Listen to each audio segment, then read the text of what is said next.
Apex है, जो कि पूरी तरीक़ा से इंटरनल एक्यूरल से होगा। और क्रेटा की ईवी लॉन्च की, पहली तिमाही के नतीजे बहुत स्टेबल आए डिस्पाइट कि अच्छा खासा डिस्काउंट दिया गया था। और एफवाई 30 तक 26 नए प्रोडक्ट्स लॉन्च करने की बात कर रही है। वैल्यूएशन बहुत कम्फर्ट दे रहे हैं। मैं समझता हूँ यहाँ खरीदारी करनी चाहिए। ओके, हुंडई मोटर्स 25-25 पे कॉल ट्रेड करता हुआ, ये इसके करियर का हाई है। 4 ट्रेड्स पिक किए हमने। पहला ट्रेड से माना जी के सौजन्य से उन्होंने पुट पिक की, ये दिवीज लाइफ की 6000 की पुट ऑप्शन 118 पे ट्रेड करती हुई। उसके बाद अगला ट्रेड आया आज का एफएस सुपरस्टार रिलायंस इंडस्ट्रीज को पिक किया राजेश सतपथी जी ने।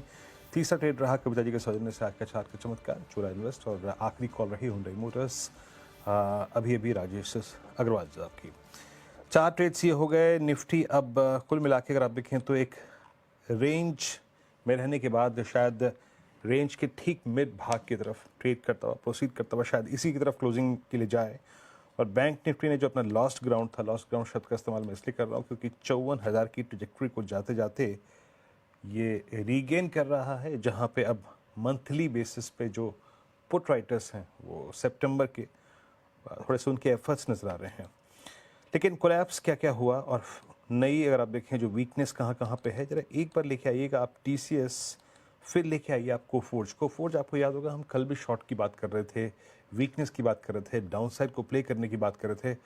और कोफोर्ज ने उस क्रम में आज अपने 200 डेमा को छू लिया।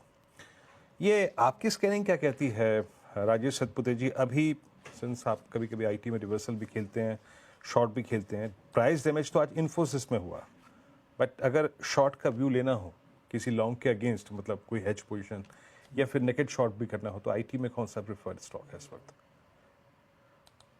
विनीत जी, देखिए, अगर आईटी में एक शॉर्ट देखना है तो वीकनेस आप देखिए थोड़ा सा मुझे टेक महिंद्रा में ज्यादा लगता है। टेक महिंद्रा क्यों? क्योंकि इसका जो हम जो क्लस्टर देखते हैं ना, रेजिस्टेंस देखते हैं, मूविंग एवरेजेस देखते हैं, तो इसके जो करंट प्राइस है, इसके ऊपर ही आता है सब कुछ। तो यानी हम हर रैली पे देख रहे हैं टेक महिंद्रा कहीं ना कहीं अटक रहा है। तो अगर शॉर्ट लेना है तो टेक महिंद्रा, तो Tech Mahindra probably current level से 40-50 रुपए का एक डिप भी दे सकता है। तो आई थिंक शॉर्ट लेना है then Tech Mahindra. Stop loss obviously 1500 के आसपास होगा। जो कोफोर्ज की बात की विनीत जी, इसको मैंने थोड़ा सा क्यों साइडलाइन किया, क्योंकि इसमें 1640 के आसपास इसका 200 डीएमए है। 1644 का आज का लो है, तो एग्जैक्टली इसने अपने लो के आसपास से ना 200 डीएमए का सपोर्ट लेके इसमें एक पॉज मिला, तो इसलिए शॉर्ट नहीं करना है क्योंकि ये अपने 200 डीएमए पे खड़े हैं। ओके, फिलहाल कोफोर्ज में भी शॉर्ट नहीं करना, लेकिन टेक महिंद्रा शॉर्ट के लिहाज से अच्छा लग रहा है। और आईटी स्पेस पेन में 1.5% की गिरावट फिलहाल डेज लो पर सभी स्टॉक्स आपको कारोबार